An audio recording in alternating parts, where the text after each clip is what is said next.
Halo teman-teman, perkenalkan nama lengkap saya Edil Burgasanul, NIM 20030300079, kelas C semester 3, jurusan Sosiologi.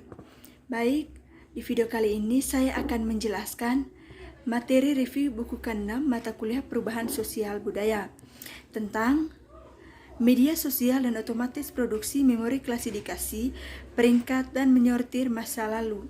Karya Ben Jacobsen dan Birda Huit. Bab 1. Pendahuluan membongkar otomatisasi pembuatan memori. Profil media sosial mau tidak mau meninggalkan jejak kehidupan yang dijalani. Jejak data biografis ini adalah sumber daya yang menggoda untuk kapitalisme platform atau Langley dan Leeson 2017, Srircek 2017. Karena mereka telah mengintegrasikan diri mereka secara mendalam ke dalam rutinitas dan interaksi sehari-hari. Media sosial telah menangkap banyak informasi biografi tentang penggunanya. Produksi dan pemeliharaan profil telah mengarah pada rekaman dan pembagian tayangan dokumenter yang terperinci. Bergerak melampaui tugas awal mereka sebagai platform komunikasi dan jaringan, media sosial telah berkembang menjadi perangkat memori. Ketika kehidupan orang-orang ditangkap, platform media sosial terus mencari cara untuk menyirkulasikan kembali jejak-jejak ini dan menjadikannya bermakna bagi pengguna individu. Arsipnya sangat luas dan pendekatan otomatis untuk pembuatan memori telah digunakan untuk memunculkan kembali konten masa lalu dengan memilih apa yang harus terlihat dan membuatnya dapat dikelola. Yang berikut, dalam sebuah fragmen pendek yang disusun sekitar tahun 1932, sebuah karya yang tidak diterbitkan selama masa hidupnya, Walter Benjamin menulis tentang pengalian kenangan. Kenangan menurut fragmen itu adalah sesuatu yang harus digali secara aktif dari sisa-sisa kehidupan sehari-hari yang terus menumpuk. Kenangan membutuhkan tindakan, katanya. Mereka adalah sesuatu yang harus dicapai. Mereka adalah produksi dari kerja aktif. Akibatnya metafora menggali, meresapsi paragraf tunggal teks Benjamin. Yang berikut media memori. Dalam memisahkan produksi memori otomatis ini, penting untuk dicatat bahwa banyak yang telah ditulis tentang cara teknologi digital yang mempengaruhi dan membentuk kondisi praktik memori dalam kehidupan kontemporer gagasan, seperti memori digital, atau Garde Hansen et al. 2009, dan ingatan yang dimediasi, atau Van Dijk 2007, telah diusulkan untuk memahami cara objek digital seperti gambar, posting media sosial, dan digital arsip, figur sebagai wahana interaksi masyarakat dengan masa lalu, baik secara pribadi maupun sosial budaya. Berbagai perspektif ini menyediakan sarana untuk memahami bagaimana ekspansi masal ruang memori dalam komputasi mendapat mengkonfigurasi ulang memori individu dan kolektif bagi Jos Van Dijk 2007. Ingatan yang dimediasi adalah cara untuk mengeksplorasi aktivitas dan objek yang kita produksi dan sesuai memulai teknologi media untuk menciptakan dan kembali masa lalu sekarang dan masa depan kita. Bab 2. Taksonomi tema memori mempratisi yang berkesan. Demokratisasi yang efektif selalu dapat diukur dengan kriteria esensial ini: partisipasi dan akses ke arsip, konstitusinya, dan interpretasinya. Jika kita memperlakukan media sosial sebagai populasi orang yang berpartisipasi secara efektif dalam struktur arsip yang besar, maka media sosial membawa politik arsip ke pusat kehidupan sehari-hari dan interaksi sosial 2013.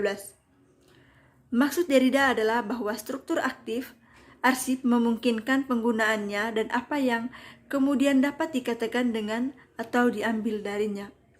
Dia berpendapat bahwa struktur teknis arsip Pengarsipan juga menentukan struktur konten yang dapat diarsipkan bahkan dalam keberadaannya dan hubungannya dengan masa depan, atau Derrida 1996 penekanan asli. Bentuk yang diambil arsip juga menentukan jenis barang atau dokumen yang akan disimpan di dalamnya. Ia merasakan logikanya pada isinya. Derrida menambahkan ini secara visual bahwa pengarsipan menghasilkan sebanyak itu merekam acara, atau Derrida 1996. Struktur tesis ini, arsip perlu dipahami agar politiknya terungkap, terutama karena mereka mengintervensi hubungan antara masa lalu dan masa depan. Yang berikut, kekuatan klasifikasi dalam pembuatan memori. Klasifikasi membantu kita memahami masa lalu di masa sekarang melalui segmentasinya ke dalam kotak-kotak yang dapat dipahami dan bermakna. Memang ketidakterpisahan klasifikasi dan taksonomi dari kehidupan biasa telah menyebabkan Bowker dan Stark 2000 mengklaim bahwa mengklasifikasikan adalah manusia. Yang berikut, cita-cita keterlibatan dan pemilihan konten masa lalu. Versi metode kehidupan sosial yang dibahas oleh Mike Safeik 2013. Conrad menguraikan pendekatan 3 cabang yang diambil untuk menentukan peran Facebook dalam pembuatan memori. Tema memori, survei kuantitatif, dan analisis linguistik. Pertama, Conrad menjelaskan bagaimana dia meminta para peserta mengklasifikasikan ingatan mereka ke dalam berbagai tema seperti liburan, makanan, dan keluarga yang membantu menghasilkan ruang lingkup dan kekhususan ingatan orang-orang di platform, yang kemudian menjadi dasar membantu menghasilkan kategori ingatan yang berbeda. Tetapi mereka juga diundang untuk memformalkan ingatan mereka ke dalam kategori yang sudah ditentukan. Bab 3. Permukaan komputasi kenangan mempromosikan yang berkesan.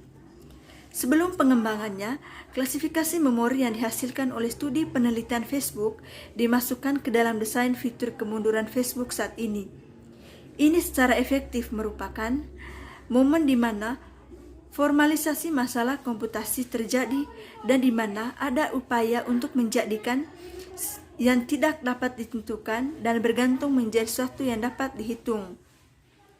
Setelah taksonomi ingatan ini diterapkan, ia memberikan algoritme peringatan masalah komputasi yang jelas untuk dipecahkan dan dioptimalkan. Apa yang akan muncul kepada siapa dan kapan? Dengan kata lain, begitu ada sistem untuk mengklasifikasi memori dalam taksonomi, sistem tersebut kemudian harus memutuskan memori mana dari sekian banyak untuk memori terklasifikasi ini. Sistem klasifikasi aktif dalam media sosial kemudian harus beralih ke panggilan, dan cara pengambilan ini dipakai dalam proses peringatan membawa ingatan ke permukaan membutuhkan dalam logika ini. Sebuah sistem yang dengannya mereka dapat diberi peringkat ingatan yang diberi ke peringkat pada tingkat tertentu adalah yang kemudian menjadi terlihat. Yang berikut, putaran umpan balik dan kemunculan kenangan. Dalam laporan penelitian Facebook berjudul Engineering for Nostalgia, membangun perjalanan pada hari ini yang dipersonalisasi, Manohar Paluri dan Onrit Ajis 2016, menguraikan sisi rekayasa perangkat lunak untuk membangun literasi sebelumnya dari Facebook Memory yang disebut on this day. Klaim di balik ini mereka menjelaskan adalah bahwa mereka ingin memastikan pada hari ini untuk menunjukkan kepada orang-orang kenangan yang paling ingin mereka lihat dan bagikan, terutama jika menyangkut kenangan yang mereka lihat di kabar beranda. Seperti sistem algoritma lainnya, ada upaya untuk memprediksi konten optimal yang ingin dikonsumsi oleh pengguna individu pada titik tertentu. Dalam hal ini, konten optimal yang akan diprediksi merupakan konten masa lalu pengguna yang dikemas ulang seperti kenangan. Paluri dan Asis menyebutkan bahwa untuk mengoptimal pengalaman pengguna terhadap fitur tersebut. Mereka berfokus pada 3 bidang utama: pengembangan penelitian, pengalaman pengguna, pemfilteran, dan pemeringkatan. Penelitian pengalaman pengguna Facebook menghasilkan kerangka kerja yang disebut taksonomi temaan memori, di mana memori dapat diklasifikasikan dan dikelompokkan. Kedua, Paul Reed dan Ajit 2016 berupa mengoptimalkan fitur memori D, mengembangkan fitur otomatis. Bab 4. Penerimaan memori yang ditargetkan dalam kehidupan sehari-hari, perjuangan klasifikasi, dan ketegangan meningkat. Proses klasifikasi dan pemeringkatan adalah pusat bagaimana orang menghadapi konten media sosial masa lalu sebagai kenangan. Artinya ini bagi ingatan, kolektif, dan individu akan membutuhkan waktu untuk sepenuhnya dipahami. Kita akan merefleksikan secara lebih langsung pada penerimaan ingatan yang diklasifikasikan pada dan diberikan peringkat yang disajikan kepada pengguna. Mengingat ruang lingkup masalah. Ini bukan upaya yang lengkap, tapi mulai memberikan gambaran sekilas tentang penerimaan beraneka ragam dari ingatan yang diurutkan secara otomatis, yang kemudian dapat ditindakkan lebih lanjut.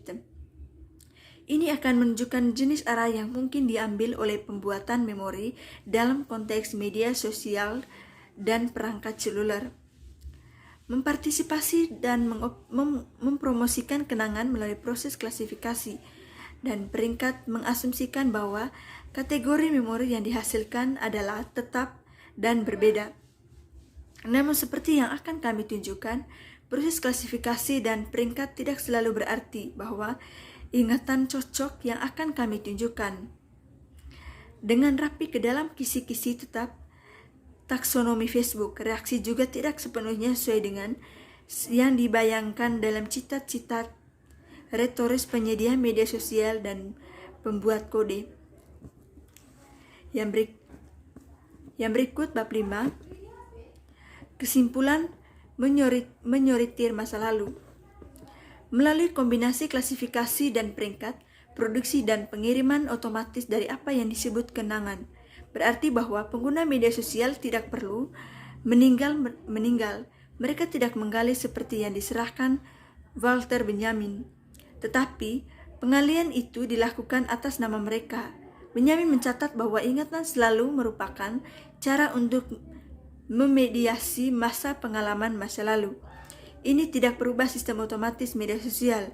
Ini memulihkan ingatan itu melalui sistem klasifikasi yang mengelompokkannya dan kemudian memprioritasnya, membuatnya terlihat atau tidak terlihat oleh kita dan membentuk bagaimana individu dan kelompok berpartisipasi dalam ingatan itu.